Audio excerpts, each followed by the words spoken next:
Assalamualaikum warahmatullahi wabarakatuh. Selamat pagi dan salam sejahtera bagi kita semua. Apa kabar Bapak Ibu? Sehatkah semuanya?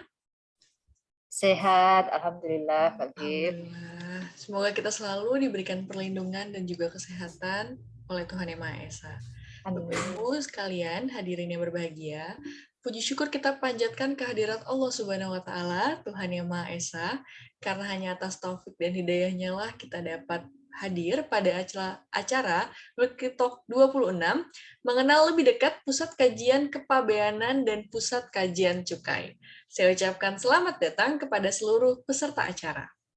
Yang terhormat, Wakil Direktur PKN STAN, Ibu Evi Mulyani, yang sekarang sudah berada di tengah-tengah kita. Yang saya hormati para dosen dan seluruh sivitas akademika PKN STAN, para narasumber kita, Bapak Marsando Andi Nur Cahyo dari Pusat Kajian Kepabeanan, dan juga Bapak Ivan Yulianto dari Pusat Kajian Cukai, serta Ibu Vita Apriliasari selaku moderator kita pada acara pagi hari ini, serta seluruh peserta acara yang tentunya saya sayangi. Sebelum kita memulai acara pada pagi hari ini, alangkah baiknya kita berdoa menurut agama dan kepercayaan masing-masing. Berdoa dimulai.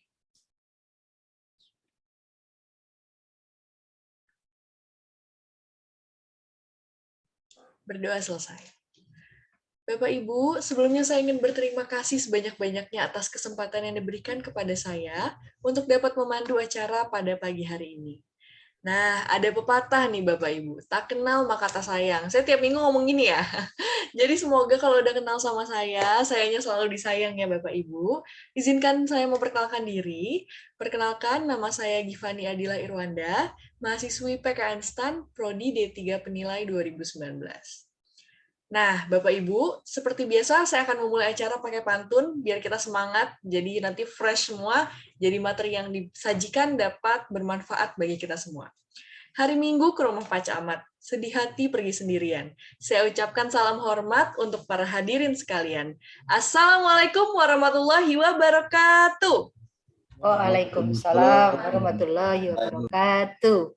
Baik, sebelumnya saya akan membacakan panduan peserta acara pada pagi hari ini. Yang pertama, mohon mikrofon dalam keadaan mute atau diam selama berlangsungnya acara. Lalu jika ada pertanyaan yang ingin diajukan, silahkan menuliskan pertanyaan di kolom chat Zoom. Nanti biasanya akan ada sesi diskusi Bapak Ibu, jadi bisa langsung open mikrofon kalau seandainya diberikan oleh moderator. Lalu dimohon kepada seluruh peserta acara untuk menikmati acara dengan baik dan senang hati agar seluruh informasi yang diberikan pada pagi hari ini dapat bermanfaat bagi kita semua. Selanjutnya, saya akan membacakan rundown acara kita pada pagi hari ini. Yang pertama, tadi sudah pembukaan oleh saya sendiri, lalu akan dilanjutkan oleh pembukaan dari Ibu Evi Mulyani selaku Wakil Direktur PKN STAN. Lalu akan ada pengantar oleh moderator yang akan dilanjutkan oleh paparan atau penyampaian materi oleh narasumber. Kemudian akan ada diskusi yang akan dipandu moderator, lalu akan ada penutupan oleh saya sendiri. Nah, Bapak-Bapak, Ibu-Ibu, kita langsung saja kepada acara pertama kita, yaitu pembukaan dan juga sambutan oleh Wakil Direktur PKN STAN, Ibu Evi Mulyani. Kepada Ibu Evi, kami persilahkan. Baik, terima kasih Givani, dan terima kasih ya khusus gitu untuk Givani yang selalu ceria dan pastinya menjadi menularkan keceriaan untuk kita semua. Assalamualaikum warahmatullahi wabarakatuh. Selamat pagi Ibu Bapak semuanya. Terima kasih Budia dan teman-teman tim P3M. Sudah edisi ke-26 kita menyelenggarakan Weekly Talk ini, tentunya dengan pekan depan insya Allah gitu ya, kalau dimungkinkan di Jumat depan akan menjadi sesi 27, sesi terakhir di tahun anggaran ini 2021. Semoga tahun depan akan lebih banyak perbaikan. Barusan saya kayaknya sempat disconnect gitu ya, jadi saya celingak-celinguk dulu.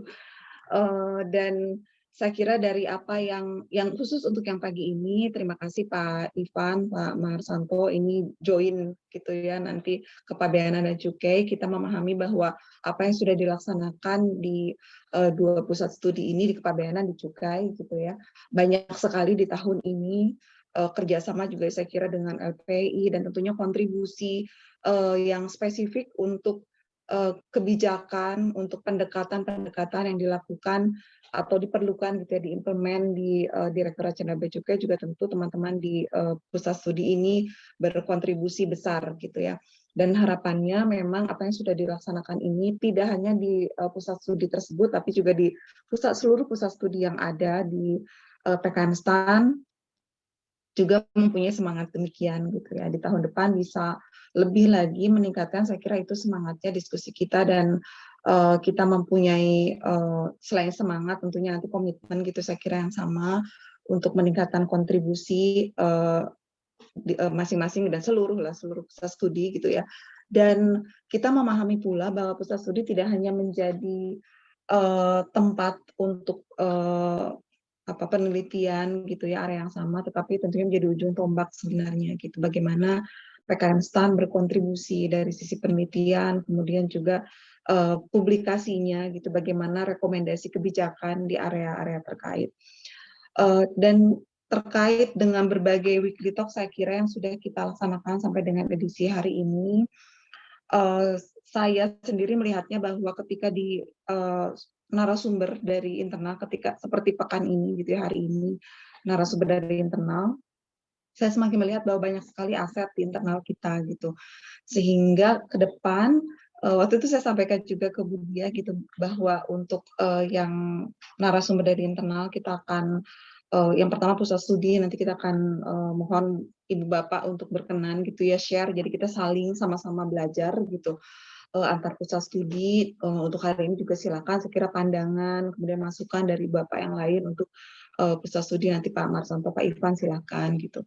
Jadi kita saling belajar, saling memotivasi, menginspirasi. Kemudian untuk aset-aset lain saya kira luar biasa banyak. Jadi untuk weekly talk ketika narasumber dari internal, saya mohon kesediaan Ibu Bapak nanti kalau teman-teman P3M, Budiah gitu ya, nanti mengetuk, merayu gitu ya Ibu Bapak, mohon berkenan itu dari saya gitu. Untuk saya mohon bantuan Budiah gitu untuk teman-teman, karena luar biasa asetnya gitu yang kita punya. Saya kira kita memang perlu kedepankan ini. Nanti setelah ada di dalam kita saling share, tentu ini harus ada ininya juga, channelnya keluar gitu, sehingga Ibu Bapak dosen dengan berbagai ininya ya karyanya ini memang bisa disupport oleh manajemen, sangat berkembang gitu, tidak hanya di dalam juga keluar ke berbagai institusi di luar sana. Saya kira itu dari saya untuk pengantar diskusi yang tidak spesifik ke substansi, saya kira, tetapi ke beberapa hal untuk semangat dan komitmen kita bersama. Sekali lagi terima kasih Ibu Bapak atas perkenan senantiasa hadir dalam weekly talk yang sudah ke-26 ini. Tetap semangat di akhir tahun. Semoga nanti hal yang kita carry over ke tahun depan bisa kita lanjutkan lagi dan bisa bermanfaat gitu ya, membawa manfaat yang lebih luas, diberikan kesehatan kitanya semua gitu dan keluarga, dan juga diberikan kelancaran. Saya stop di sini. Terima kasih. Assalamualaikum warahmatullahi wabarakatuh. Waalaikumsalam warahmatullahi wabarakatuh. Terima kasih banyak Ibu Evi atas sambutan dan juga pembukaannya. Baik, Bapak-Bapak, Ibu-Ibu, seluruh hadirin yang terhormat, langsung saja kita pada acara inti kita, yaitu diskusi, yang akan dipandu oleh moderator kita, Ibu Vita. Kepada Ibu Vita, kami persilahkan. Oke, baik. Terima kasih Mbak Givani. Suara saya cukup jelas terdengar? Jelas, Ibu. Jelas ya. Oke, baik. Bismillahirrahmanirrahim. Assalamualaikum warahmatullahi wabarakatuh. Selamat pagi. Berjumpa kembali dalam Weekly Talk 26. Ini sebenarnya mungkin sudah banyak ya, kita sudah sampai ke 26, tapi ini satu kesempatan, satu kepercayaan yang diberikan pada saya pada kesempatan pagi hari ini untuk bisa memandu jalannya diskusi. Dan alhamdulillah terima kasih untuk Bu Evi yang sudah berkenan menyampaikan pembukaan beberapa kata pembukaan yang mengantarkan kita pada diskusi kita pada pagi hari ini. Nah, alhamdulillah kita sudah bersama-sama dengan para narasumber. Hari ini kita kedatangan 2 orang narasumber. Yang pertama adalah Pak Ivan Yulianto dari Pusat Kajian Kepabeanan. Selamat pagi Bapak, sehat Pak? Alhamdulillah sehat. Maaf saya dari Cukai. Ketuker ya? Mohon maaf Pak. Aduh, ini apa namanya? Contekannya salah nih. Oke, pagi Pak Ivan, mohon maaf dari Pusat Kajian Cukai ya berarti. Kemudian Pak Marsanto, selamat pagi dari Pusat Kajian Kepabeanan. Ini kebetulan kalau Pak Ivan mungkin baru ini kali ya Pak kita jumpa ya. Salam kenal untuk Pak Ivan. Saya dari Prodi D3 Pajak. Kemudian untuk Pak Marsanto ini sudah kebetulan rekan satu angkatan saya gitu ya. Jadi kami sama-sama dosen baru di PK Instan gitu ya di angkatan 48 kemarin. Alhamdulillah kita pada pagi hari ini berkesempatan untuk nanti mendiskusikan, mendengar lebih lanjut, mengenal lebih dekat lagi mengenai apa itu Pusat Kajian Kepabeanan, kemudian Pusat Kajian Cukai, bagaimana bisa terbentuk, lalu ya perjalanan ya sampai dengan sekarang ini. Ini kebetulan saya tadi baru terima materi, jadi sempat baca sedikit. Ini sebenarnya masih cukup baru ya Bapak-Bapak Ibu sekalian di sini pusat kajian ini, tapi alhamdulillah kontribusinya sudah cukup bisa kita lihat ya, sudah banyak, nanti kita bisa mendengar. Dan terima kasih juga saya ucapkan kepada Bapak dan Ibu sekalian yang sudah Bapak Ibu dosen maupun Sivitas Akademika PK Instan yang sudah berkenan hadir pada kesempatan pagi hari ini. Saya agak nggak nyangka nih ada 58 peserta pagi hari ini, karena kebetulan kalau dari hari Jumat ini kan biasanya hari Zoom gitu ya, banyak sekali acara pastinya. Alhamdulillah sudah bergabung cukup banyak pada pagi hari ini. Baik, tanpa berlama-lama mungkin saya serahkan tempat dan tempat virtual maksud saya ya, virtual dan waktu kepada Bapak Marsanto terlebih dahulu ya, dari Pusat Kajian Kepabeanan untuk bisa memberikan paparan. Kemudian nanti akan diikuti dengan Pak Ivan Yulianto. Dari waktu yang dialokasikan oleh panitia ini ada sekitar 30 menit untuk Pak Marsanto dan Pak Ivan. Nanti fleksibel saja sebenarnya, kalau masih ada yang ingin disampaikan monggo diselesaikan, dan setelah itu nanti kita akan lanjutkan dengan diskusi. Bapak Ibu yang berkenan untuk atau pengen nanya gitu ya, ada pertanyaan, ada sesuatu yang ingin disampaikan, monggo silahkan disampaikan di chat, di kolom chat, atau bisa nanti raise hand untuk saya persilakan untuk bisa menanyakan secara langsung. Baik, terima kasih atas kesempatannya. Silakan pertama kita sambut terlebih dahulu Pak Marsanto dari Pusat Kajian Kepabeanan. Silakan Pak Marsanto. Baik, terima kasih Mbak Vita. Assalamualaikum warahmatullahi wabarakatuh.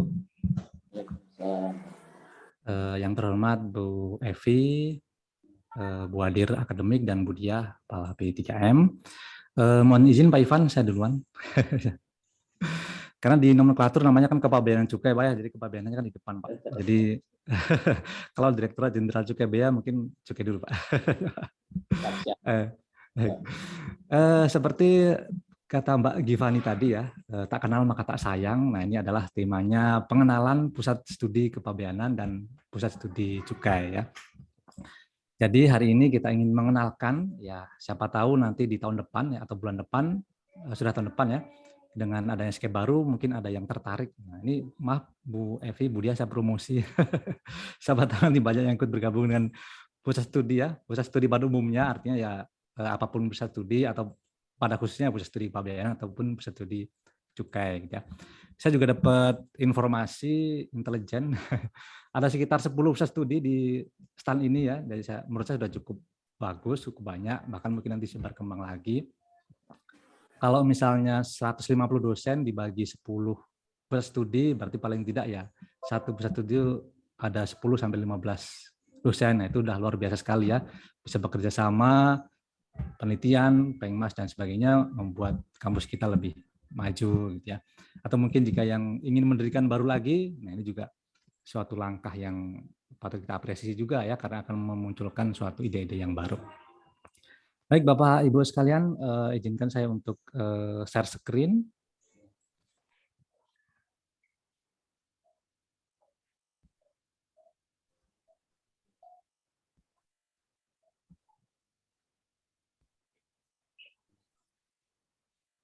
Baik, nah pusat studi kepabeanan itu baru hadir ya, seperti kata Mbak Vita tadi, memang baru ya, baru pertengahan 2020 ya, bahkan waktu itu saya masih belum jadi dosen ya, atau masih calon dosen waktu itu ya. Jadi ceritanya, nah ini cerita dulu ya tentang bagaimana kok bisa terbentuk menjadi pusat studi kepabeanan. Nah waktu itu tidak lepas dari peran Pak Ivan sebetulnya sebagai kepala jurusan waktu itu, yang pertamanya beliau membuat acara namanya Jumat Pintar. Ya kalau di jurusan Bea dan Cukai itu setiap Jumat pagi kita berkumpul, kemudian kita membahas apa saja. Ada yang urgent ya, ada yang biasa saja, bahkan kalau tidak ada yang dibahas ya kita pengajian gitu ya. Nah akhirnya kemudian muncul suatu wacana akan adanya pusat studi. Nah kita pusat studi. Waktu itu juga kita kepikiran nanti kalau nggak ada jurusan Bea Cukai gimana nih? Nah gitu. Kita kan perlu juga ya dalam wawasan kita perlu kita punya ada suatu pusat gitu ya. Pusat suatu pengetahuan tentang kepabeanan, tentang cukai. Nah ini kalau nggak ada jurusan Bea Cukai gimana? Nah, gimana kalau kita bikin pusat studi kepabeanan? Ya. Kemudian waktu itu juga ada wacana ya, kita kan anggota INCU ya. INCU itu International Network Custom University. Ya. Karena kita punya jurusan waktu itu ya, sekarang prodi kepabeanan cukai, di mana INCU itu adalah organisasi dari universitas-universitas yang mempunyai prodi atau jurusan kepabeanan cukai atau kepabeanan lah. Ya. Jadi luar biasa, kita tuh satu dari beberapa anggota INCU, tentunya kan tidak, jurusan kepabeanan cukai ini jarang gitu ya, jarang, dan kita adalah salah satunya. Nanti kalau udah nggak ada, ya nggak tahu kita apakah masih boleh jadi anggota atau tidak gitu ya. Tapi harapannya nanti kalau ada pusat studi kepabeanan, nah ini bisa menjadi PIC-nya lah, kita bisa menjadi PIC dari member tersebut ya. Membernya juga cukup mahal ya, yang dibayar oleh kampus ya. Nah, pada waktu itu tahun 2020 kemudian kita mulai merumuskan seperti apa sih ini namanya, kira-kira apa gitu. Nah, waktu itu saya cukup bersemangat ya, karena memang saya waktu itu tujuannya belajar ya, saya sebagai dosen baru atau calon dosen gitu ya. Wah, saya pengen tahu nih kira-kira proses studi itu seperti apa sih gitu ya. Atau setidaknya ya mungkin siapa tahu dengan ikut saya bisa belajar penelitian, pengmas dan sebagainya. Ternyata saya ditunjuk jadi ketua. Jadi ketidaksengajaan gitu ya ditunjuk dari atasan. Nah kemudian akhirnya disusunlah ya, kita mulai belajar. Awalnya kita belajar dari ISIDES. Ya, ISIDES ini kan kalau di antara pusat studi mungkin mbahnya lah ya. Kita pernah berdiskusi dengan Pak Maman, belajar bagaimana sih Pak cara bikinnya gitu. Nah waktu itu Pak Maman kita Zoom, waktu itu sudah zamannya Zoom. Nah memberitahukan kita lah bagaimana langkah-langkahnya supaya bisa menjadi sebuah pusat studi. Dan ternyata tidak sulit ya Bapak Ibu ya ketika kita ingin membuat pusat studi. Begitu kita terbentuk personelnya, kemudian kita membuat proposal, insya Allah dari lembaga ataupun dari manajemen akan memberikan kelancaran lah ya, memberikan kelancaran, membuat skepnya dengan nama tim kajian. Memang karena pusat studi ini kan tidak ada di statuta ya, konon katanya begitu. Sehingga di skep direkturnya kita diberi nama tim kajian ya, atau tim kajian kepabeanan misalnya. Nah kemudian itu aliasnya itu pusat studi kepabeanan, atau kita ngambil nama kerennya dengan nama Center of Custom Studies, nah ya, atau biasa disingkat dengan CCS. Nah itu awal mulanya begitu. Jadi kalau misalnya Bapak dan Ibu punya pikiran, wah saya pengen nih bikin pusat studi baru katakanlah gitu ya. Nah itu tidak sulit ya Bapak Ibu, misalnya mungkin katakanlah ada pusat studi apa yang belum ada ya, administrasi negara atau apalah gitu ya, itu bisa gitu ya. Atau mungkin misalnya pusat studi tentang sumber daya manusia sektor publik misalnya, kan kita tiap tahun ada ASN baru ya, bagaimana behaviornya, bagaimana tingkah lakunya misalnya para milenial ASN yang baru, nah itu bisa juga ya kita usulkan atau dibentuk, itu tidak sulit.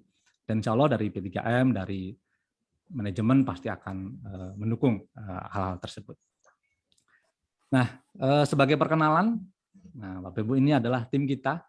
Nah, tim kita ya. Jadi tidak saya tulis namanya, insya Allah Bapak Ibu sudah kenal.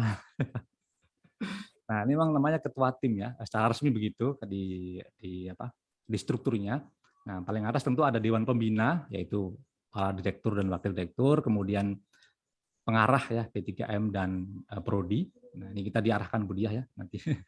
Nah, di ketua tim, teman di sini saya tidak menonjolkan siapa-siapanya, tapi sini akan sharing strukturnya. Nah, kami punya sekretaris, kemudian bidang penelitian pengembangan, bidang pengabdian masyarakat, bidang edukasi dan capacity building, bidang hubungan masyarakat, dan staf sekretariat. Nah, ini mungkin bagi Bapak Ibu yang lain, yang di pusat studi lain, mungkin bisa saja berbeda strukturnya ya, bidang-bidangnya. Gitu. Nah, mungkin nanti bisa saling diskusi, oh kalau di tempat saya begini, atau kita sama, dan sebagainya. Tentunya dengan kelebihan dan kekurangannya masing-masing. Gitu ya. Nah, dulu kita berpikiran bahwa membuat struktur ini sesuai dengan tridharma. Ya, jadi ada penelitian, ada pengabdian masyarakat, dan pengajaran atau edukasi. Ya, cuman di sini edukasi tidak hanya ke mahasiswa, tapi juga kepada masyarakat secara luas. Ya, bisa dibungkus juga dengan pengabdian masyarakat. Nah, kemudian tidak kalah pentingnya itu adanya sekretaris dan staf sekretariat. Ya, nah, memang kelihatannya masalah yang klerikal gitu ya, tapi menurut saya itu juga penting gitu ya. Mereka kunci juga gitu. Alhamdulillah kita mendapatkan ada staf di sekretariat.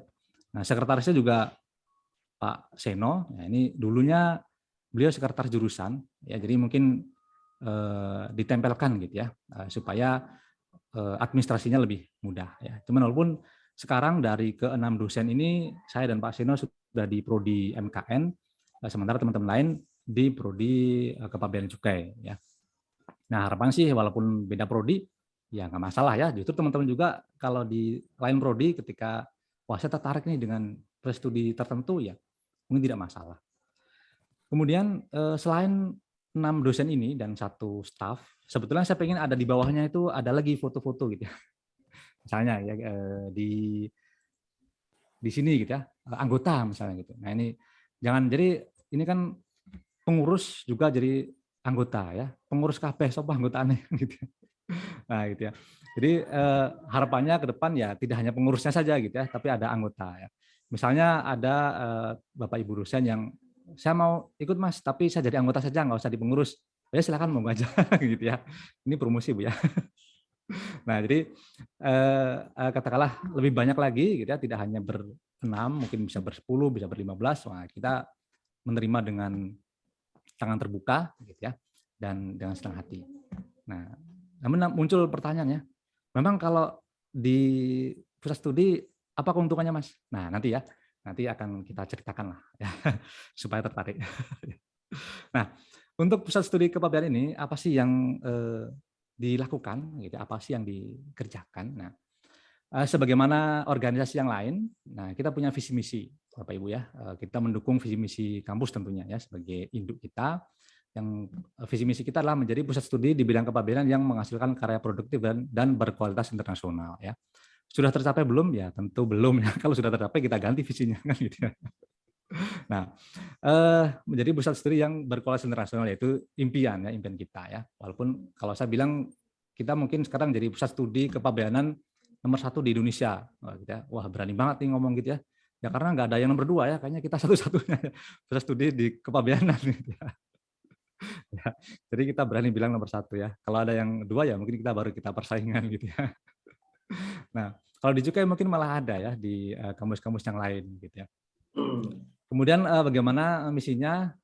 Kita menyelenggarakan tridharma ya, dari penelitian ya, kemudian memberikan edukasi atau pelatihan, kemudian menyelenggarakan pengabdian masyarakat. Nah, itu strategi kita untuk mencapai visi dan misi kita. Kemudian apa sih yang dibahas di pusat studi kepabeanan? Nah, kita tidak jauh dari namanya studi kepabeanan ya. Jadi ya all about customs lah ya. Dari customs fasilitas, customs prosedur, custom valuation, custom policy, dan berbagai macamnya ya. Tadinya saya tulis ya, tapi dari berapa belas gitu banyak sekali ya saya singkatkan dari all about custom. Kemudian termasuk juga tentang perdagangan internasional, ya termasuk perdagangan bebas. Ya mungkin teman-teman yang punya background ekonomi pembangunan jangan khawatir ya, tetap bisalah masuk di kita gitu ya. Kemudian logistik ya, border management, rules of origin ini erat juga kaitan dengan perdagangan bebas, bahkan termasuk juga dengan integrity dan capacity building yang terkait dengan kepabeanan. Nah, itu lingkup studi kita. Jadi kita tidak terpaku pada kepabeanan saja, tapi juga berkembang pada aspek-aspek yang di sekitarnya ya, seperti perdagangan dan logistik. Nah, kegiatannya ya seperti yang saya sampaikan tadi, kita dibagi menjadi 3 klaster utama, yaitu penelitian, ya, pengabdian masyarakat, dan edukasi. Nah, selama 2 tahun ini kita ada beberapa kegiatan. Ya, yang pertama penelitian. Nah, kita ada 2 kali penelitian kolaborasi. Ya. Yang pertama tahun 2020 itu tentang impor borongan bersama Bea Cukai, dan 2021 ini bersama Antam, walaupun masih progres ya, belum selesai. Nah, ceritanya, behind the skin-nya gitu, kok bisa sih penelitian bersama, ya? Mungkin bisa menjadi cerita atau contoh gitu ya. Nah, yang pertama dengan Bea Cukai itu sebetulnya dari pertemuan kita PKN STAN dengan Direktur Jenderal waktu itu ya, Direktur Jenderal Pak Heru ya, sebelum Pak Askolani. Nah, kemudian waktu itu akhirnya menghasilkan dari Pak Dirjen ya, coba itu dari STAN ditelitilah tentang ini, tentang berborongan gitu. Nah, itu ternyata itu jadi sebuah tema gitu ya. Dan karena dari atas ya mau nggak mau kita kerjakan. Nah, memang kadang-kadang begitu ya. Kadang-kadang kalau direncanakan nggak jadi ya, tapi kalau disuruh kadang-kadang malah jadi ya. Karena ditagih ya. Jadi memang kadang-kadang kita itu perlu ditagih supaya jadi, supaya selesai gitu ya. Kemudian tahun 2021 kita ada kerjasama, ada MOU dengan PT Antam. Ya, ini juga karena ada salah satu teman kita yang kebetulan kenal dengan PT Antam. Nah, kemudian membuka kerjasama. Nah, bagaimana kalau kita meneliti tentang impor emas, ya, kaitannya dengan prosedurnya, kemudian bagaimana efeknya terhadap ekonomi dan sebagainya. Nah, ini masih progres ya, belum selesai gitu ya.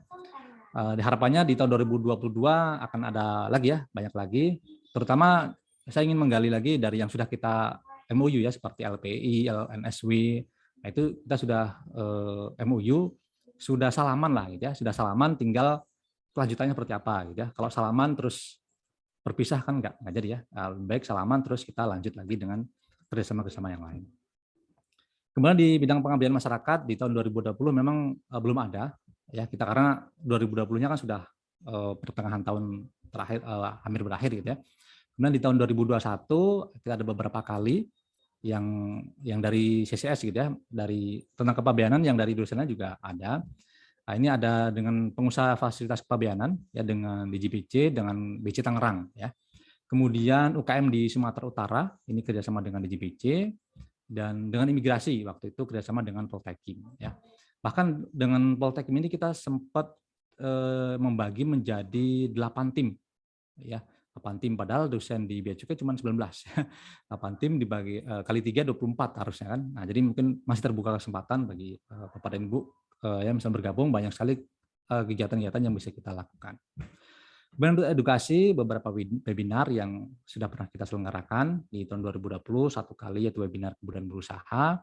Kemudian di 2021 webinar tentang pengembangan ekspor dan penanganan transnational organized crime. Ya, harapannya nanti juga kegiatan serupa di tahun 2022. Kemudian di tahun 2022 rencananya ya, ini saya kasih bintang karena ini masih menurut saya ya. Ya, nanti kan kita tentu akan bahas lagi ya, dan skepnya kan baru lagi ya. Siapa tahu nanti ada ketua tim yang baru ataupun personel-personel yang baru yang mungkin banyak idenya. Penelitian ya, bayangan saya sih kita ingin meneliti yang ada policy recommendation gitu ya, tidak hanya publish di jurnal gitu ya, karena kita kan PTKL ya, kita punyanya kementerian ya, palingnya kita punya kontribusi lah ya untuk user kita, untuk induk kita gitu ya. Dan kemarin kita sudah sempat bahas juga dengan beberapa anggota ya, Pak Seno, Pak Adit dan sebagainya. Kira-kira sudah adalah bayangan tentang apa ya, nanti semoga saja bisa terrealisasikan. Kemudian pengabdian masyarakat.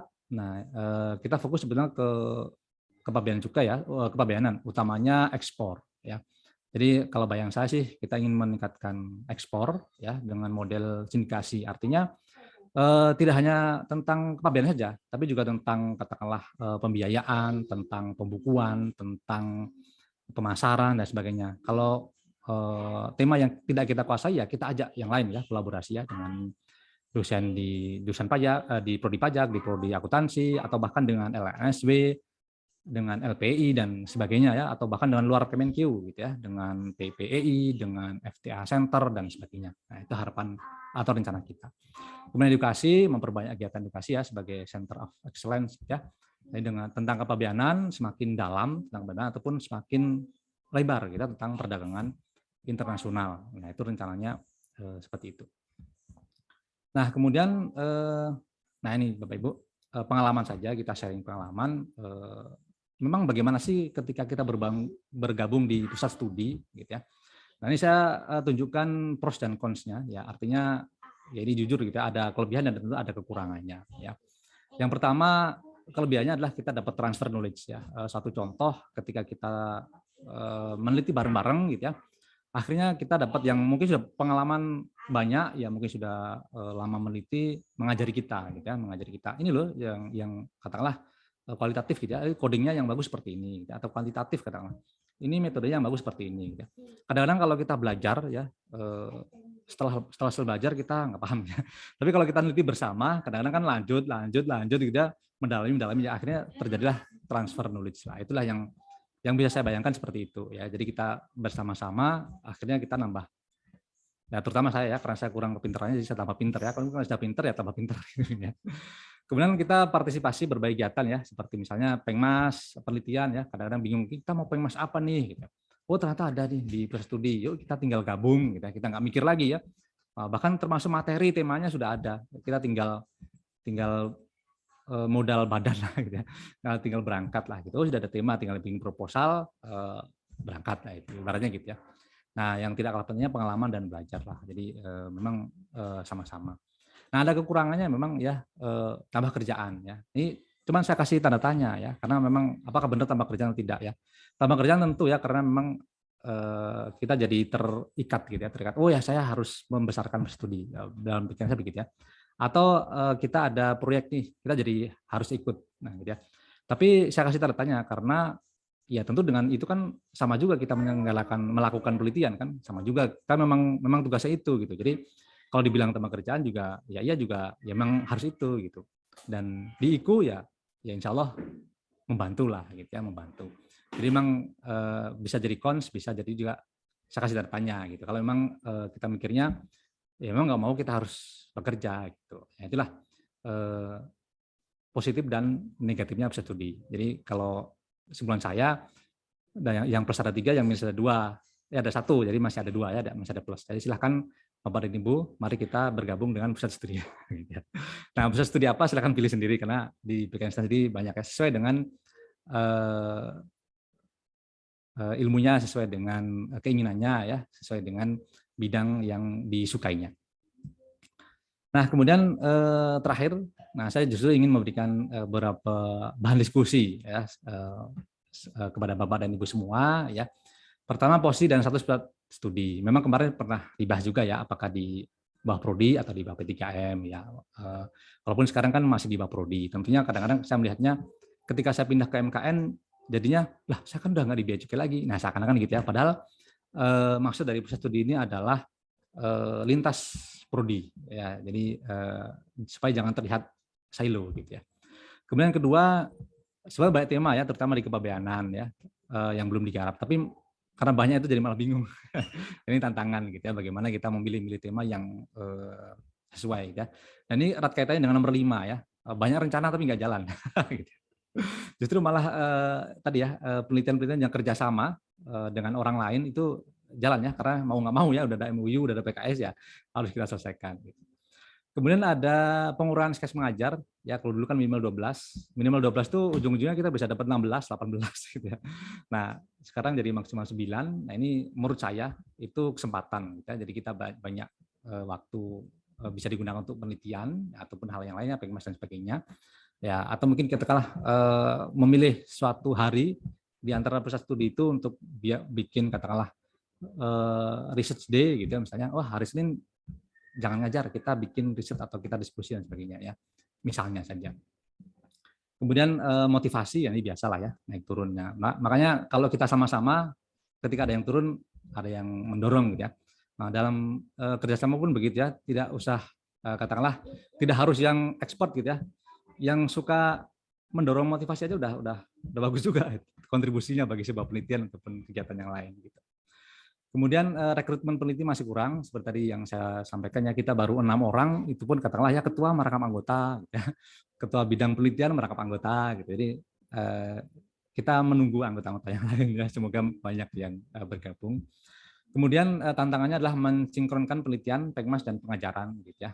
Bagaimana penelitian kita tidak hanya wow, gitu ya, tapi juga bisa digunakan untuk RPS, bisa digunakan untuk pengajaran kepada para mahasiswa kita ya. Atau sekali melakukan itu ya bisa untuk penelitian, bisa publikasi, bisa Pengmas juga, bisa juga untuk bahan pengajaran. Nah, ini mungkin saya atau kami meminta pendapatnya dari Bapak dan Ibu terhadap beberapa tantangan ini ya. Jadi harapan saya tidak banyak bertanya tapi malah memberikan saran untuk kita gitu ya. Baik, itu dari kami pengenalan tentang Pusat Studi Kepabeanan. Terima kasih banyak atas kesempatannya ya pada P3M, dan kita tunggu saran dan masukannya dari Bapak dan Ibu sekalian. Saya kembalikan kepada moderator, Mbak Vita, silakan. Oke, baik. Terima kasih Pak Marsanto untuk paparannya. Jadi saya jadi punya gambaran ya, mungkin Bapak Ibu juga sekalian. Karena saya tadinya mikir nih, pas lagi lihat, oh kok di Bea Cukai punya 2 gitu ya, ada kepabeanan, ada cukai. Ternyata emang kalau baru lihat dari satu sisi gitu ya, dari sisi kepabeanan, ternyata skop kegiatannya atau bidang-bidangnya cukup banyak, mungkin kalau digabung jadinya terlalu luas juga gitu ya. Dan dari cerita tadi bisa kita lihat sebenarnya awalnya mungkin dari sesuatu yang sifatnya informal gitu ya Pak ya, dari Jumat Pintar tadi itu. Jadi sekarang bisa menginisiasi terbentuknya si Pusat Studi Kepabeanan. Nah, kita coba mendengar lebih lanjut dari Pak Ivan Yulianto ini terkait dengan Pusat Kajian Cukai ini. Kira-kira nanti dari sisi pembentukan, dari sisi tantangan, apakah sama sih sebenarnya antara pusat pabeanan dan cukai ini kan sebenarnya satu saudara kandung gitu ya, walaupun sekarang sudah terpecah-pecah gitu, mungkin Pak Ivan sekarang masih di masih di prodi yang sama gitu ya, tapi mungkin anggotanya juga udah kemana-mana. Oke, baik, tanpa berlama-lama saya berikan kesempatan untuk Pak Ivan. Monggo Pak Ivan, waktu dan tempat dipersilakan. Terima kasih Bu Vita. Assalamualaikum warahmatullahi wabarakatuh. Selamat pagi, salam sehat, salam bahagia buat para senior, para dosen-dosen yang saya hormati, dan tentunya terutama Bu Evi yang menginisiasi Talk ini menjadi forum diskusi kita. Tak lupa tentu sahabat saya sering tersenyum ya, selalu tersenyum, Bu Diah, Ketua P3M. Bu Vita tentunya, salam kenal ya Bu Vita ya. Kita dengar, saya tahu nama aja tapi yang mana sih Bu Vita gitu ya. Sekarang baru ketemu. Dan nggak lupa nih yang tersayang nih Mbak Givani yang selalu minta tak kenal tak sayang ya, saya makin sayang nih sama Mbak Givani karena tiap Jumat ketemu gitu ya. Baik, dan tentunya semua dosen yang saya hormati, waktu saya tinggal beberapa menit aja, tapi saya coba mampatkan dan nggak banyak yang saya sampaikan karena sebagian tadi sudah disampaikan oleh Pak Marsanto. Berawal dari diskusi santai ya, dan kebetulan dulu kita ada tugas untuk menyusun roadmap untuk kelembagaan PKN STAN, new PKN STAN, gitu ya. Disitulah akhirnya dalam diskusi mengerucut pimpinan waktu itu Pak Wamen memberikan tantangan buat PKN STAN, meskipun nanti STAN akan banyak berubah menjadi D4 yang diharapkan mereka lebih analitiknya lebih tinggi gitu ya, analytical thinkingnya lebih bagus. Tapi kita juga ditantang oleh Pak Wamen waktu itu, kalian bisa nggak mensintesa kebijakan Kementerian Keuangan, gitu kan? Harapan Pak Wamen itu tinggi kepada PKN STAN untuk mensintesakan kebijakan. di Kementerian Keuangan. Dan kita tahu pada dasarnya di kementerian itu banyak kebijakan yang muncul di muncul tiba-tiba gitu ya, kemudian tapi itu langsung diimplementasikan. Nah, tentu harus ada pendekatan sisi-sisi akademis yang memperkuat kebijakan itu. Sebagai contoh misalkan Kementerian Keuangan punya dulu yang namanya fiscal restatement. Kalau teman-teman BKF tahu ini ya. Fiscal restatement itu pada saat diluncurkan itu kita menjadi negara ke-7 di dunia yang mempunyai fiscal restatement. Pada waktu kita UI mensintesakan ini, mereka ujung-ujungnya telepon lagi. Kayaknya bukan kami yang harus mensintesakan, justru kami harus belajar ke teman-teman Kementerian Keuangan. Nah, itu yang menarik ini isu ini. Sehingga kami berpikir memang PKN harusnya punya fungsi itu, karena kita lebih tahu secara jeroannya Kementerian Keuangan, dan tentu kita dilengkapi pemahaman textbook, pemahaman akademis, insya Allah kita bisa memberikan masukan yang baik. Nah, CES dan CCS ini lahir dari inisiasi itu, dan setelah kita keliling ke beberapa kampus, kami melihat bahwa sebuah kampus itu makin menonjol, makin dikenal, justru dari pusat studinya.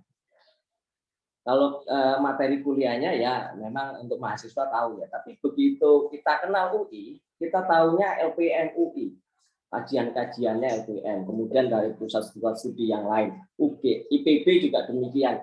Pusat studinya yang bisa membawa nama harum, dan pusat studi itu ternyata di kampus-kampus itu sederhana saja.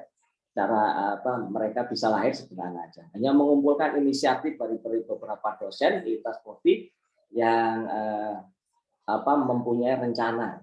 Nah, ini yang menjadi topik kita di Jumat Pintar. Kemudian ayo kita bikin saja. Nah, tadi yang sampaikan Bu Vika, kenapa harus terpisah dua? Secara institusi kita memang satu, kepabeanan dan cukai. Tapi sebenarnya secara nomenklatur kita ini dua. Pabean dan cukai itu sebetulnya berbeda gitu ya, berbeda. Yang satunya orientasinya border gitu ya, artinya lintas negara, antar negara, internasional. Cukai memang ada kaitannya impor cukai, tapi lebih fokus cukai itu adalah internal atau domestik gitu. Dan kami melihat khususnya di CES ini, boleh saya sambil share ya, Mbak Gita ya. Ya, monggo Pak, silakan. Dan khusus di cukai ini kami melihat potensinya ke depan itu sangat besar. Mengingat inisiasi-inisiasi kebijakan cukai, ekstensifikasi cukai itu makin meluas. Kalau dulu kita kenal hanya cukai hasil tembakau dan MMEA, minuman mengandung alkohol ya. Nah, sekarang kok nggak bisa ya? Sebentar saya. Udah belum ya? Udah belum ya? Mohon izin Mbak, kita udah belum? Udah belum Mbak? Sudah terlihat Pak. Udah, baik. Ya. Nah, kalau di cukai ini memang kita melihat prospek ke depan, justru kita bisa menginisiasi berbagai kebijakan, baik itu dari Pemda, dari pemerintah pusat, untuk mengembangkan cukai. Ya, ini kalau teman-teman di pajak pasti tahu ya, bahwa konsep cukai itu adalah konsep figur yang tech. Dan tadi menyinggung yang ditanyakan Pak Profesor Aksol, bahwa sebenarnya ini yang kita bahas ini eksternalitas negatif. Seringkali kita agak ambigu ya, ketika memang negara ini butuh pemasukan yang tinggi, cukai ini menjadi salah satu potensi penyumbang penerimaan yang cukup besar. Tetapi kita jangan lupakan bahwa sebenarnya cukai ini adalah kompensasi dari eksternalitas negatif dari berbagai produk yang memang harus dikendalikan penerimaannya. Nah, ke depan pengembangan cukai ini banyak sekali, plastik, cutlery, disposable, dan lain-lain. kami melihat ini adalah hal yang menarik untuk kita bahas gitu. Nah, itu hal-hal yang tujuan dari CES ini salah satunya adalah itu. Kita bisa rumuskan beberapa tujuan dari CES. Satu adalah kita ingin mengembangkan keilmuan di bidang cukai. Nah, salah satunya kita waktu itu memberikan masukan pada DJPK untuk bagaimana mengelola dana bagi hasil cukai tembakau. Contohnya seperti itu. Dan juga kita kerjasama dengan Kanwil Jawa Timur, bagaimana kita melihat prospek kawasan industri hasil tembakau. Nah, ini salah satu contoh kita berusaha mengembangkan bahwa setiap kebijakan cukai itu reason behind-nya, school of thought harus ada gitu ya. Dan kita berharap dengan pusat studi ini bisa kita ya paling enggak memberikan kontribusi gitu ya. Baik untuk Kementerian Keuangan dan khususnya kita sendiri yang kata Pak Mars tadi, kita bodoh-bodoh belajarnya ya langsung praktek gitu ya.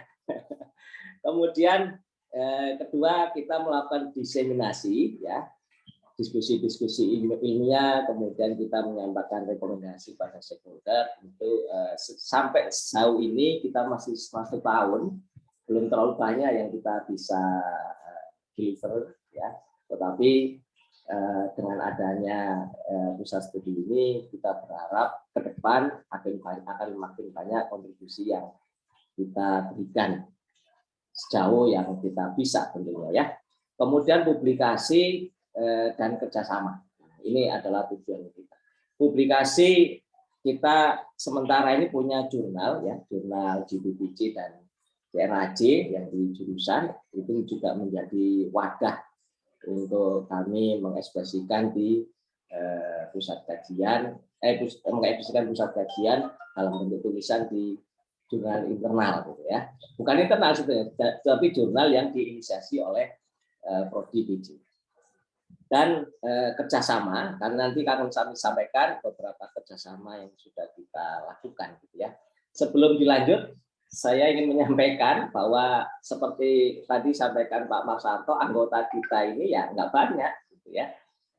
Nah, Bapak Ibu bisa lihat bahwa anggota kita itu bukan hanya dari Bea Cukai. Kita sudah mengundang beberapa dosen dari jurusan lain, dari prodi lain. Kenapa? Karena kita melihat cukai ini lintas prodi harusnya memang. Nah, ketika kita ngomong Fiontek, harusnya teman-teman pajak yang banyak berkontribusi. Ketika kita ngomong eksternalitas, harusnya teman-teman dari keuangan ya, keuangan negara dan akuntansi yang bisa banyak memberikan kontribusi.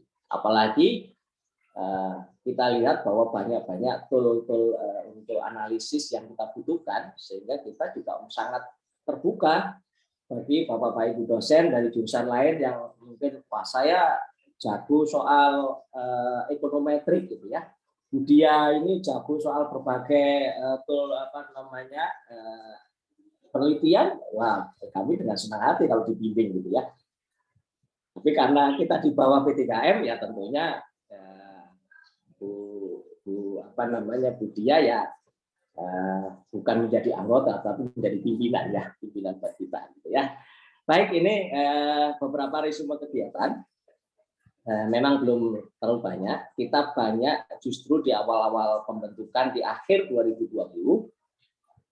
Kalau nggak salah 30 September kita baru ada SK-nya. Itu kita melakukan capacity building yang cukup intens ya. Bagaimana kita membedah penelitian, kemudian kita belajar yang analisis data spasial. Inisiatif ini muncul ketika kita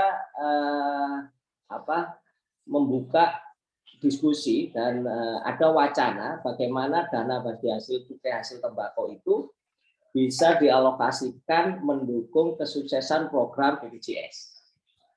Jadi bagaimana BPJS itu untuk daerah-daerah yang punya dana bagi hasil cukai itu bisa digratiskan kalau perlu ya, digratiskan atau bahkan preminya digratiskan atau mungkin didukung membuat rumah sakit yang memadai untuk masyarakat sekitar, bukan hanya yang misalkan penyakit paru-paru akibat rokok, tetapi justru kita perluas dana bagi hasil itu bisa digunakan untuk mendukung program BPJS. Ini kan selama ini beberapa Pemda agak kesulitan Bapak Ibu.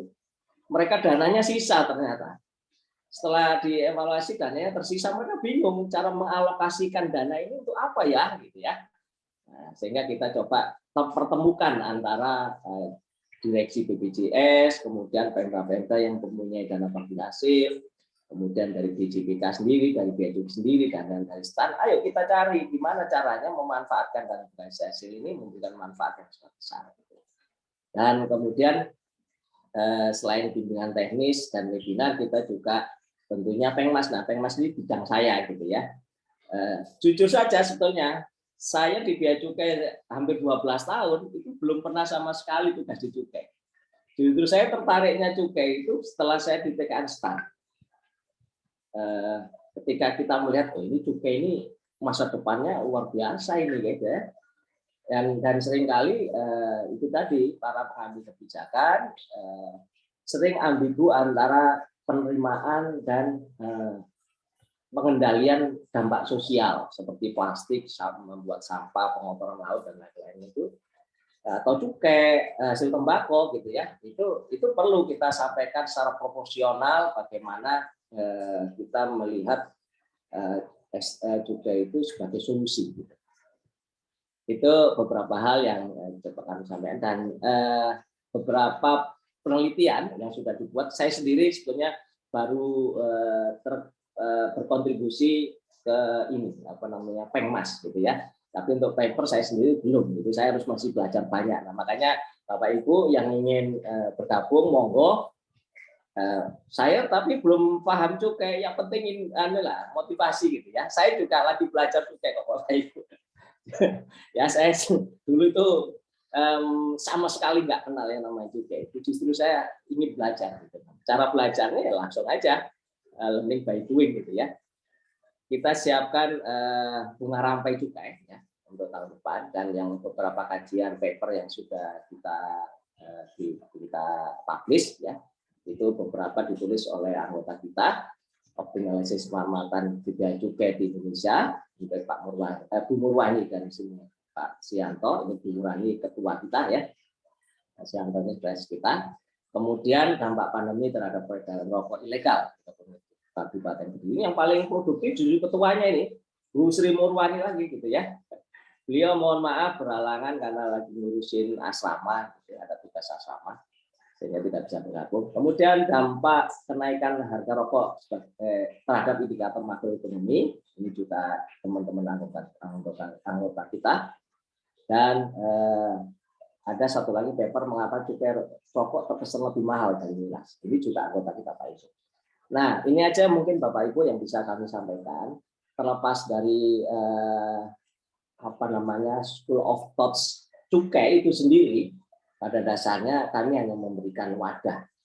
Silakan yang mempunyai ide, inisiatif, ayo kita harap-harap. Saya sendiri sebenarnya background-nya justru lebih concern ke pabean, gitu kan. Jadi meskipun saya anggota di CES, tapi justru saya banyak terlibat di CCS. Nah ini tidak menutup kemungkinan. Hanya saja kalau kita tidak punya wadah, kita khawatirnya isu-isu yang berkembang tidak ada yang merespon gitu. Salah satu adalah dari BJPK itu bilang kami butuh masukan nih dari STAN. Kalau setiap akhir tahun itu biasanya ada kebijakan pemanfaatan DBH hasil cukai. Gimana nih masukan STAN gimana? Nah ini salah satu barangkali pintu masuk yang bagus Bapak Ibu ya. Itu saja yang bisa saya tambahkan ya. Mohon maaf jika ada kekurangan. Sekali lagi kami masih banyak harus belajar kepada senior dan pusat studi yang lain. Nah, kalau tadi Mbak Tiffany pakai pantun, saya tutup penyampaian saya pakai pantun biar klop gitu ya. Beli es di warung sebelah, makan rujak jangan lupa terasi. CES dan DCS masih muda belia. Semoga Anda terinspirasi. Nah itu saja. Sehingga kami ayo mendorong kita mengembangkan PKN STAN ini bukan hanya dari sisi mata kuliah, Tapi kontribusinya di kebijakan-kebijakan Kementerian Keuangan itu tentu akan sangat memberikan dampak yang luar biasa. Kalau sedikit saja apa yang bisa kami sampaikan, tetapi kadangkala Bapak Ibu, pusat studi itu suka mencuri informasi dari Kementerian Keuangan. Apa sih yang sedang dipikirkan oleh Kementerian Keuangan? Nah, mereka bikin kajian gitu.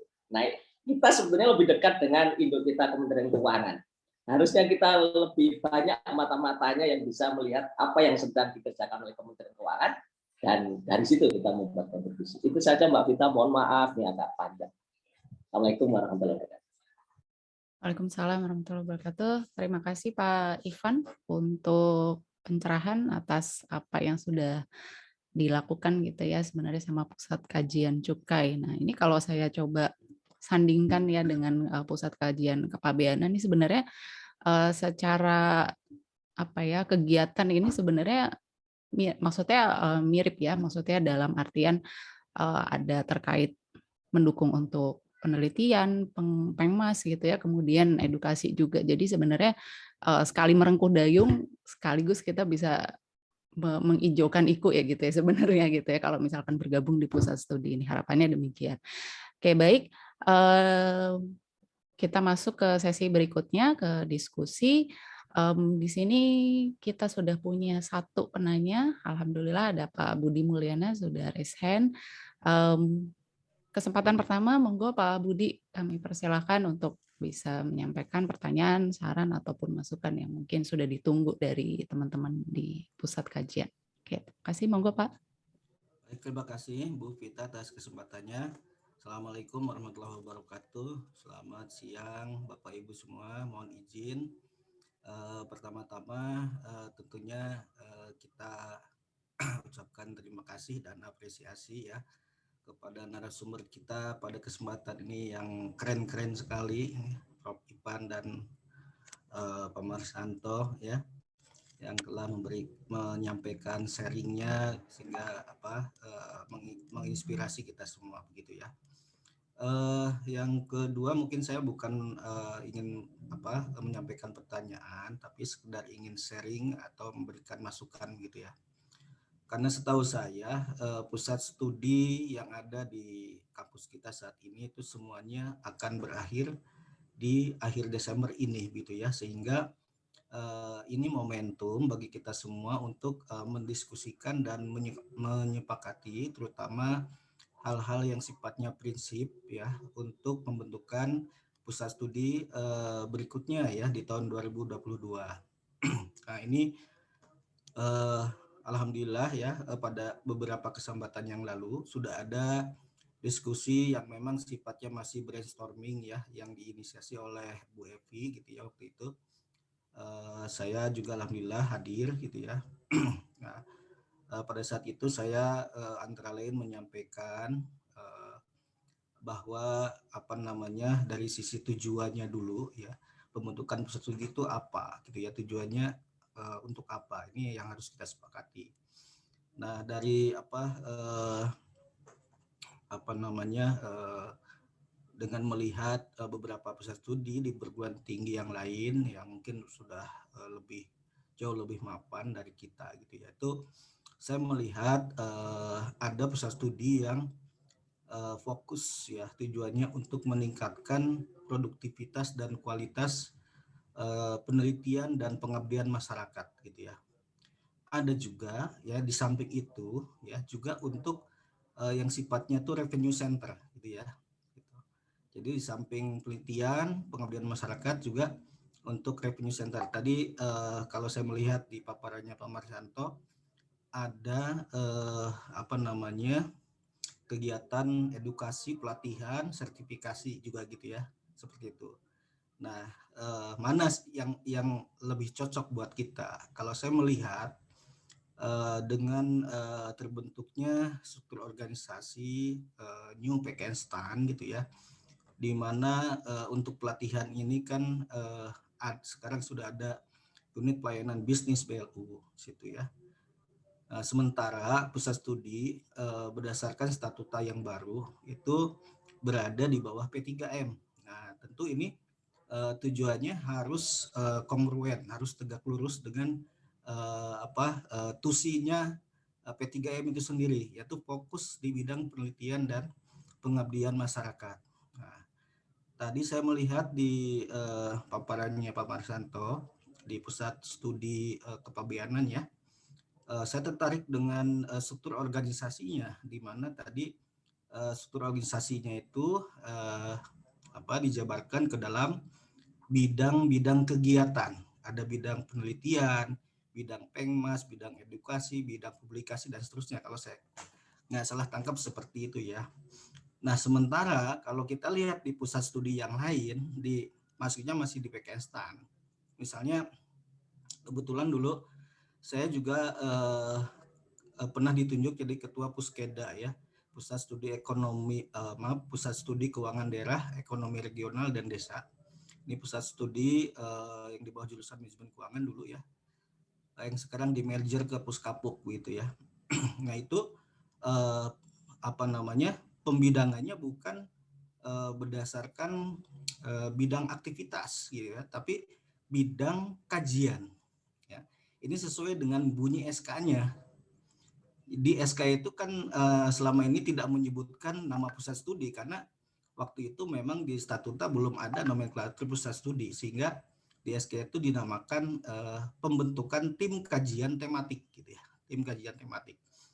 Nah, sehingga seperti misalnya Puskeda waktu itu ini struktur organisasinya dibagi ke dalam tim kajian keuangan desa ya, ekonomi regional, kemudian keuangan daerah pertama, kemudian ekonomi regional dan keuangan desa gitu ya. Nah, otomatis ya setiap anggota yang ada di situ yang terklasterisasi dalam tim-tim kajian tadi, dia melakukan kegiatan penelitian, kegiatan pengmas seperti itu. Tidak ada kami menyebutkan kegiatan edukasi. Kenapa? Karena seperti tadi dicontohkan di slide-nya Pak Marsanto, kegiatan edukasi contohnya webinar. Pada kenyataannya webinar itu kan itu dikemas dalam pengmas kan gitu ya, pengabdian masyarakat. Jadi saya melihat mungkin agak rancu ini. Webinar itu sendiri adalah satu bentuk aktivitas yang masuk kategori pengabdian masyarakat gitu ya. Itu karena pusat studi kita kan tidak punya kewenangan untuk melayani pelatihan yang berbayar. Hanya pengmas, apalagi sekarang sudah jelas di bawah P3M. Jadi barangkali mungkin perlu kita sepakati gitu ya, khususnya ini dalam struktur organisasi pusat studi ke depan, apakah mau dijabarkan berdasarkan bidang kajian atau bidang aktivitas tridharma gitu ya. Kalau saya sendiri mengusulkan ya tentu ke bidang kajian saja gitu ya. Misalnya di kepabeanan tadi ada kajian apa aja kalau di breakdown lagi secara spesifik ya.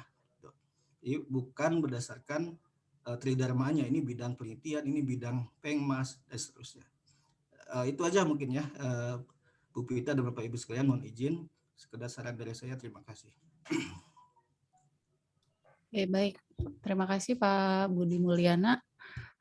Jadi kita ada masukan, ada diskusi baru nih terkait dengan bagaimana sih ke depannya nanti pusat studi ini, ya tujuannya sebenarnya mau kemana, kemudian pembagian secara strukturnya seperti apa, karena memang tadi juga sempat saya dengar gitu ya dari pemaparan, saya lupa Pak Marsanto atau Pak Ivan, jadi memang terkait pembagian memang tidak ada tidak ada mungkin ketentuan secara spesifiknya, jadi mungkin bisa jadi pusat studi satu dengan yang lainnya berbeda. Nah, monggo Pak Ivan atau Pak Marsanto menanggapi apa yang disampaikan Pak Budi, atau mungkin punya kegundahan yang sama nih terkait isu tadi yang disampaikan. Monggo Pak. Baik, terima kasih, izin Pak Ivan. Mungkin nanti bisa ditambahkan.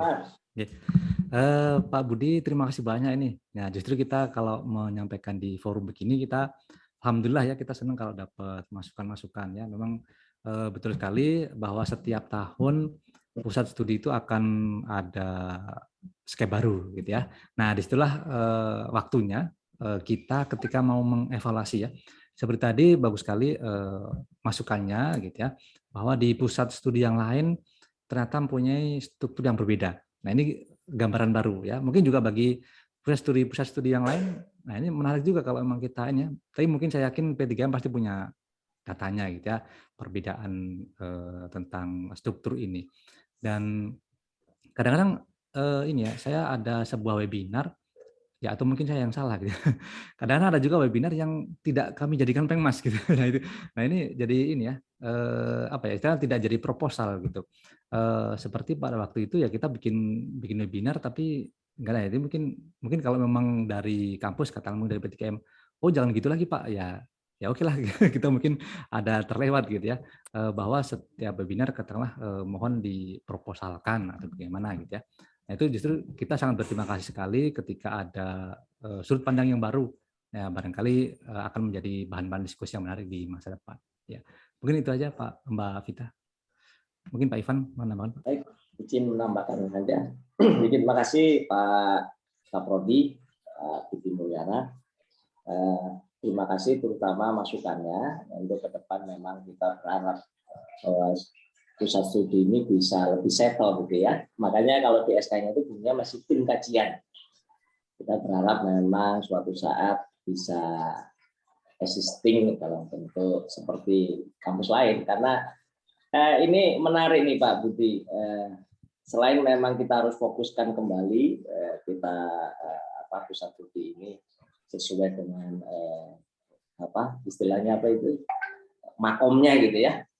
Nah, begitu ada pusat studi ini, ternyata yang semula ada institusi yang nggak pernah berkomunikasi dengan kita, justru akhirnya terbuka. Ini yang sebenarnya menarik. Jadi jujur aja kami di sini memang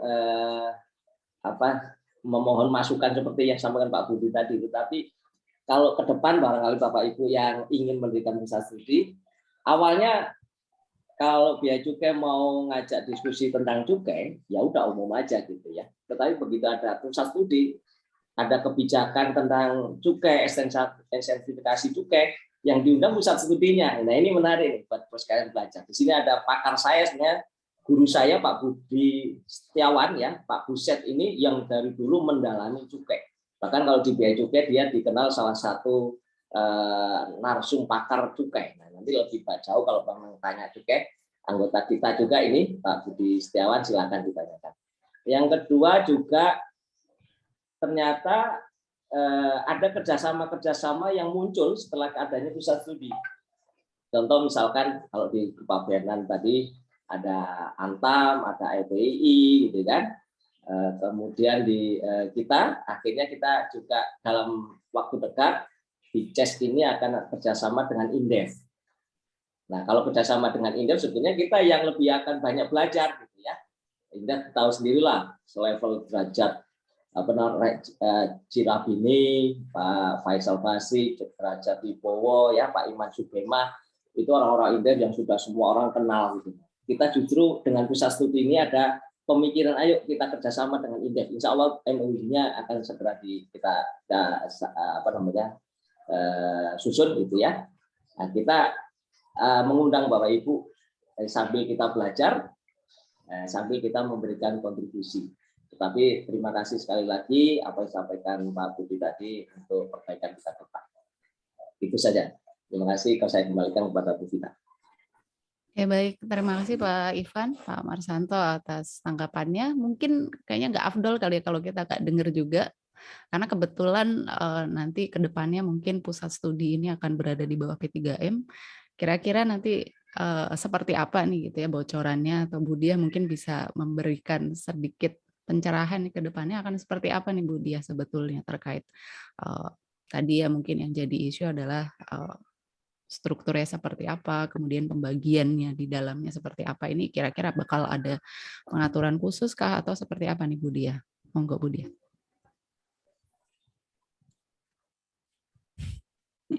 Nembak nih Budia saya. Iya,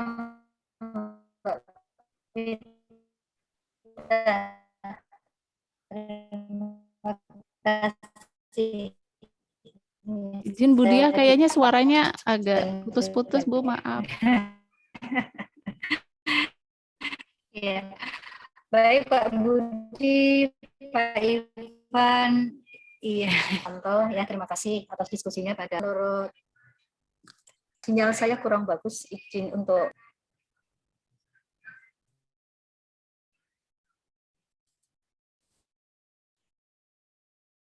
Halo Mbak Vita, suara saya Ya, bagaimana Mbak? terdengar Bu. Saya sudah off cam. Ya, enggak apa-apa off cam. Ya, izin off cam ya Mbak ya. Oke, Bu. Sinyalnya memang kurang bagus di K1 ini pagi ini. Iya. Ya, baik Mbak Vita. Pertama tadi saya mengucapkan terima kasih kepada Pak Budi Mulyana, Pak Marsanto, dan juga Pak Ivan yang sudah mengangkat tentang pusat studi. Memang menurut ini ya amanat statuta itu pusat studi dikoordinir dan dikelola oleh P3M. Dan kedepannya memang pusat studi itu semuanya nanti di bawah P3M. Nah, mengenai tata kelolanya itu sedang kita siapkan, Mbak Vita, termasuk nanti juga struktur, terus kemudian juga beberapa ini ya komponen-komponen yang nanti melekat di pusat studi. Ya, misalnya nanti apakah kegiatan penelitian dan Pengmas ya nanti akan berpusat di pusat studi. Nah, itu sampai sekarang kita sedang melakukan kajian. Tetapi secara umum gini Mbak, yang bisa saya sampaikan informasi ini ya, walaupun masih agak dini ya, bahwa nanti penelitian dan pengabdian masyarakat ya, itu nanti akan berpusat ya, pelan-pelan akan bergeser semuanya nanti ke pusat studi. Jadi nanti Bapak Ibu dosen, kegiatan penelitiannya ya dan juga Pengmas memang akan lebih terfokus ya atau lebih terkoordinasi kalau memang melalui pusat studi. Nah, kedepannya seperti itu Mbak Vita, tapi ini pelan-pelan ya. Jadi nanti kegiatan-kegiatan yang ada di Prodi yang terkait dengan penelitian dan juga Pengmas itu nanti pelan-pelan nanti akan bergeser ke pusat studi. Dan memang kita ingin memberdayakan pusat studi ini seperti halnya di perguruan-perguruan tinggi lain, Mbak Vita. Nah begitu Mbak, tapi untuk sementara ini yang kami siapkan itu baru perpanjangan SK dulu aja ya Mbak Vita ya. Siap. Baik Bu Diah, terima kasih banyak. Dan juga untuk ya itu dulu Mbak Vita. Ya, silakan kalau ada yang mau menanggapi atau mau urun rembuk kita diskusi ya Bapak Ibu ya untuk kesempatan pagi ini. Siap Bu Diah, terima kasih banyak atas tanggapannya. Baik Bapak Ibu sekalian, apakah ada pertanyaan? Pertanyaan lebih lanjut ya, baik mau menanggapi yang tadi atau ada pertanyaan lain terkait dengan apa yang disampaikan tadi, khususnya dari Pusat Kajian Kepabeanan dan Pusat Kajian Cukai. Monggo dipersilakan Bapak Ibu yang ada pertanyaan nih. Karena saya lihat di chat box lebih banyak diskusi ya, chat gitu. belum ada pertanyaan yang saya bisa saran nih Mbak Vita, saran untuk perbaikan ke depan, kita tunggu sarannya.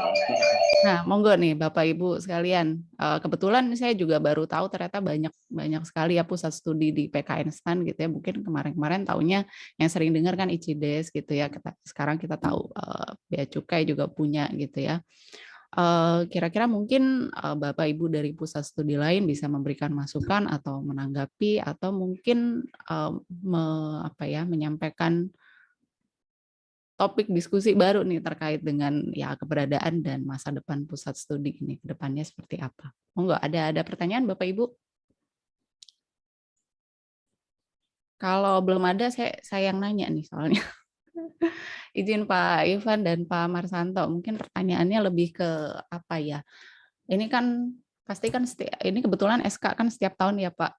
Jadi setiap tahun ada pembaruan lagi gitu. Nah, terkait dengan penyusunan rencananya ini sebenarnya seperti apa Pak prosesnya? Maksudnya kalau kita bilang di tahun ini pasti udah punya nih rencana ke depan untuk 2022-nya. Basisnya sebenarnya dari mana bergeraknya gitu? Apakah lobby-lobby atau ngobrol-ngobrol dengan stakeholder-nya dulu baru kemudian menentukan, atau inisiasinya sebenarnya dari interan masing-masing tim dulu gitu. Kemudian baru dikomunikasikan dengan para stakeholder. Prosesnya seperti apa kalau boleh tahu Pak Ivan dan Pak Marsanto, monggo. Pak Mas, atau saya duluan? Monggo Pak, monggo. Baik, nanti silakan tambahkan ya Pak Mas. Nah ini yang menarik nih Bu Vita, Bapak Ibu sekalian. Kita pengennya ada rencana minimal 5 tahun gitu ya, di atas sama 5 tahun. Tetapi SK kita itu masih tahunan. Nah ini salah satu gap yang jadi kendala kita. Tapi jujur saja di CES maupun CCS itu nggak terlalu khawatir gitu ya. Sejauh ini pimpinan mendukung adanya pusat studi. Ini kendalanya hanya karena di statuta tidak secara spesifik disebutkan pusat studi sebagai satu unit tertentu gitu ya. Ini khusus kami insya Allah ya yakin bahwa dukungan pimpinan akan tetap menjaga ini supaya kita tetap eksis paling tidak untuk 5 tahun ke depan itu bisa menyusun rencana. Nah, apa yang tadi saya sampaikan Bu Vita, bisa dua-duanya Bu Vita. Kadang inisiatif kita mengundang stakeholder ya untuk melempar isu, kemudian kita mendiskusikan dan membahas lebih lanjut, kemudian kita memberikan rekomendasi. Bisa juga yang sudah-sudah adalah kita yang di-invite tadi saya sampaikan, dengan munculnya pusat studi itu tahu-tahu ada yang mengajak, ayo kita membahas salah satu topik ekstensifikasi cukai misalkan. Ini yang di cukai ini jadi sering kita berdiskusi dengan stakeholder kita membahas tentang ekstensifikasi cukai dan mereka butuh masukan dari kita. Dan sebetulnya ini bahasanya mungkin lebih tricky ya. Kita maju saja gitu ya. Kalau ada kerjasama misalkan dengan LPI 2 tahun, 3 tahun ke depan, ya masa pusat studinya mau dihapus gitu, padahal kerjasamanya belum selesai gitu kan. Ini mensiasati ya kalau kita udah diikat dengan PKS MOU gitu 3 tahun, masa ya tahun depan pusat studinya dihapus, terus siapa yang ngurusin kerjaan ini gitu ya. Ini salah satu tricky aja. Silakan Pak Marsanto kalau mau tambahkan. Baik Pak Ivan. Jadi secara teknis ya, memang awal tahun itu seperti kita membentuk kembali ya. Karena bahkan di tahun 2020 dan 2021 pun personel kita berbeda. Nah itu ya. Jadi di awal tahun bisa saja berbeda, menambah gitu ya, atau mungkin ada yang wah saya mau geser deh ke pusat studi sebelah ya, monggo saja. Walaupun menurut saya sih ikut dua-duanya juga boleh, ikut 3 juga boleh, ikut 4 juga boleh ya. Nah biasanya setelah kita terbentuk tim yang baru, barulah kita rumuskan gitu ya. Kita mau bagaimana nih usulnya. Nah ini juga kebetulan terima kasih sekali kepada Bu Kaprodi Bea Cukai. Ini bahkan beliau sudah mengundang dengan DJBC hari ini ya, nanti sore malah ya. Jadi merencanakan bagaimana kerjasama ke depan dengan DJBC gitu ya. Nah, entah nanti akan berujung dengan kesepakatan bidang penelitian ataukah berujung dengan kerjasama yang lain. Nah ini kita belum tahu. Tapi pada intinya seperti yang disampaikan Pak Ivan ya, dari 2 sisi gitu ya, dari anggota kita merumuskan apa saja yang ingin kita kerjakan dan juga kita menanyakan kepada user. Ya siapa tahu dari pertanyaan itu atau dari diskusi itu muncul tema atau topik yang hangat atau topik yang urgent untuk kita teliti. Nah, mungkin itu justru bisa lebih lebih nendang gitu ya. Seperti kata Pak Ivan tadi, ini mau ekstensifikasi juga itu kan tentu tingkat urgensinya, tingkat kehangatan beritanya gitu ya. Itu sangat sangat hot gitu ya, yang menarik untuk dibahas. Nah, justru seperti itu. Mungkin itu saja Mbak tambahan saya. Ya baik, terima kasih Pak Ivan dan Pak Marsanto. Jadi memang 2 arah gitu ya, bisa keduanya gitu ya. Saya tadi bayangin ketika SK-nya ini masing-masing 1 tahun, pasti kan ketika ada pengurusan baru mungkin ada ide-ide yang baru yang mungkin beda gitu ya sama yang sebelumnya, dan itu menindaklanjutinya seperti apa. Jadi sepertinya itu bukan jadi kendala karena dari sisi kepengurusan juga atau keanggotaan itu ya bebas saja gitu ya, maksudnya mau bergabung di keduanya boleh, atau mungkin ada nggak Pak ini dari yang sudah berjalan nih misalnya yang tidak tercantum di SK gitu ya, kira-kira banyak juga nggak yang kontribusi gitu Pak? Atau jangan-jangan karena ada SK jadi yang lain jadi malu nih, saya nggak ada di SK gitu, mau join ragu-ragu gitu. Gimana Pak kira-kira terkait dengan ini? Izin sampaikan Mbak Vita, Bapak Ibu sekalian, kita melihat pusat studi ini sebagai wadah ya. kita tidak membatasi siapa yang mau menulis, mau berkontribusi. Tentu jujur saja suatu saat kita undang Mbak Vita karena mungkin Mbak Vita punya hal yang menarik buat mendukung kajian kita, apa salahnya gitu ya. Contohnya gini, saya tadi sampaikan bahwa sebenarnya saya bukan ahlinya cukai gitu ya. Saya lebih kalau disuruh nimbang itu berat mana pakaian sama cukai, mungkin saya lebih berat pakaian. Meskipun saya ketua bidang Pengmas di CES ini, tetapi justru saya banyak berkontribusi banyak terlibat di CCS, misalkan kajian dengan Antam, kemudian dengan LPI, kemudian tentang kajian impor borongan, saya terlibat di situ gitu ya. Jadi menurut saya liquid saja kita ya. Artinya pusat studi ini lebih kepada wabah yang menginisiasi adanya itu tadi pengembangan keilmuan, sintesa keilmuan, dan wadah untuk kita bisa berkontribusi langsung dengan user, gitu ya. Dan sekaligus ikunya supaya hijau gitu. Terima kasih. Silakan Pak Mar mau tambahkan. Menambahkan sedikit ya, betul sekali kata Pak Ivan ya. Memang kadang-kadang kita ketika ditawari Pengmas itu orangnya kurang bahkan. Ya seperti waktu di imigrasi itu kita bahkan sampai 8 tim gitu ya, 8 tim, kalau satu tim 3 orang aja 24 orang. Padahal di CCS hanya ada 6 orang. Di prodi bea cukai hanya ada 19 orang, kurang juga gitu. Jadi ya mau nggak mau justru kita ya tadi seperti kata Pak Ivan, kita sama-sama saja gitu ya. Di bekerja sama dengan Antam juga seperti itu. Kita punya 3 tim ya, 3 tema yang menggarap penelitian, dan itu kita mengajak yang lain. Bahkan bayang saya begini Bu Vita dan teman-teman Bapak Ibu dosen semuanya, ketika misalnya kita Pengmas gitu ya, di UKM ekspor misalnya, kemudian dari objek kita itu bilang, Pak sebetulnya saya ini pengen diajarin juga Pak tentang perpajakan. Ya ayolah ya, saya nangkap menerima usulannya dan saya lemparkan ke teman yang ahli perpajakan gitu. Jadi kita bisa bekerja sama gitu. Tidak, oh bukan saya nggak bisa. Nah itu kan berhenti di situ gitu. Tapi ketika oh ya Pak nanti teman saya banyak, kita ajak. Nah itu justru kita lebih bisa berkolaborasi di sana. Nah, mungkin seperti itu kira-kira gambarannya. Baik, makasih Pak Ivan, Pak Marsanto atas tanggapannya.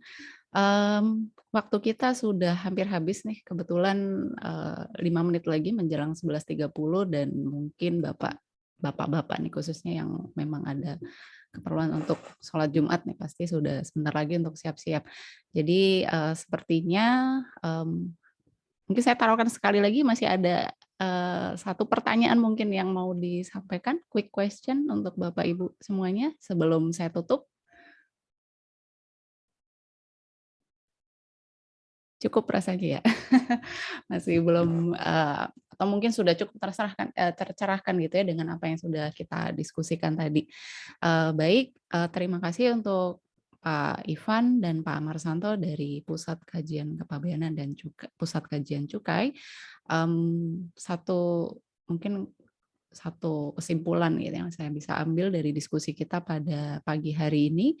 Jadi keberadaan pusat studi ini memberikan manfaat ya, sebenarnya manfaat yang sudah mungkin bisa dirasakan dari tidak hanya mereka yang ada di dalam pusat studi, tapi juga tentunya para stakeholder dan seluruh sivitas akademika di sini. Dan hal yang perlu ditekankan adalah bahwa pusat studi ini sebagai wadah gitu ya, wadah yang menaungi sebenarnya dari kegiatan sesuai dengan tema-temanya tadi. Jadi sebenarnya tidak terkotak-kotak atau tidak terbatas saja pada satu prodi, bahkan tadi kita bisa lihat dari kepengurusan pun sudah lintas prodi gitu ya, mungkin dari sisi kegiatan pun sudah berkolaborasi dan melibatkan dari lebih dari satu prodi. Baik, terima kasih banyak atas partisipasi dan kehadiran Bapak Ibu dosen dan sivitas akademika PKN STAN hingga acara ini selesai. Terima kasih untuk Bu Diah atas kesempatannya dan Bu Evi atas kesempatannya untuk Weekly Talk 26 kali ini. Semoga apa yang kita diskusikan, apa yang disampaikan oleh para narasumber menjadi inspirasi untuk pusat studi yang lain atau mungkin yang mau membuat pusat studi di masa mendatang. Terima kasih. Wassalamualaikum warahmatullahi wabarakatuh. Saya kembalikan ke Mbak Givani.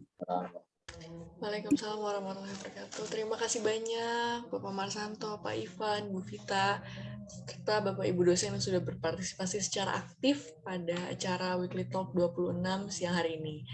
Bapak, Ibu-Ibu, rupanya kita sudah berada di penghujung acara. Karena tadi saya bukanya pakai pantun, sekarang saya nutupnya pakai pantun juga. Sungguh cantik si burung cendrawasih saling menyayang dan berkasih. Cukup sudah sampai di sini. Sekian dan terima kasih. Wabillahi taufiq wal hidayah. Wassalamualaikum warahmatullahi wabarakatuh. Terima kasih banyak Bapak Ibu atas partisipasinya. Mohon maaf Bapak Ibu jika ada yang kurang. Terima kasih Bapak Ibu semuanya. Terima kasih Bapak Ibu. Terima kasih semuanya.